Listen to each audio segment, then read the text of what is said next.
Kako je videti akademski KarT center, v katerem bi izdelovali ključna zdravila za rakave bolnike, a zaradi birokratskih zapletov niti po 5 letih še ni zaživel? Kakšne prostore je ljubljanski UKC zgradil že pred več kot letom dni prav za takšne bolnike?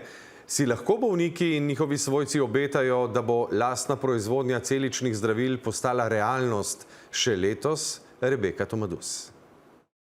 Z vodjo transplantacij hematološkega oddelka vstopimo v eno od strogo izoliranih sob, kjer rakavi bolniki, ki prejmejo celično terapijo, preživijo 5 tednov. Imamo tukaj le filtriran zrak z namenom, da tudi iz naprimer atmosfere, kjer so lahko naprimer spore, ti ne pridejo v pljuča bolnika, ki jim povzročijo okužbo. Vsakemu pacientu odzamejo limfocite in jih predajo Inštitutu za mikrobiologijo in imunologijo, ki jih s pomočjo naprav, ki so jih pred 5 leti kupili donatorji, spremenijo v tako rekoč zdravilo.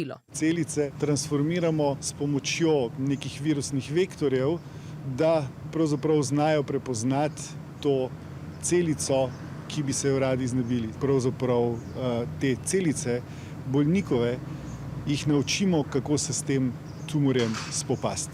To traja od 10 do 14 dni. Naredili so 3 testna zdravila. Vse, kar je bilo potrebno, je narejeno.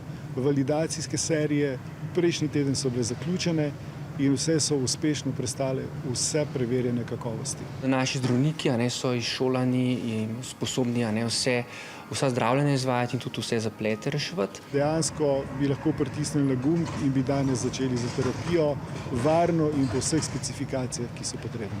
A brez dovoljenja Javne agencije za zdravila in medicinske pripomočke akademskega KarT centra ne morejo polno zagnati, pa čeprav bi v njem lahko razvijali zdravila za širši krog bolnikov. Ostali produkti, ki so na voljo Evropejcem, v Evropski uniji pa nažalost niso na voljo v Sloveniji, predvsem zaradi naše majhnosti. Z temi novimi KarT celicami, ki jih pač razvijamo sami, akademskimi KarT, pa bomo lahko razširili to zdravljenje. Nazaj v bolniško sobo. Zdravilo z inštituta potuje nazaj v UKC, kjer ga transplantirajo v bolnika.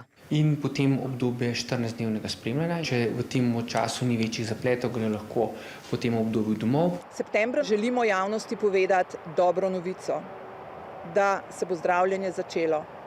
Upamo in želimo si, da ne bo treba povedati slabe novice. Neuradno pa, tako JAZMP kot Ministrstvo za zdravje verjameta, da bi center lahko v polnosti zaživel še to leto.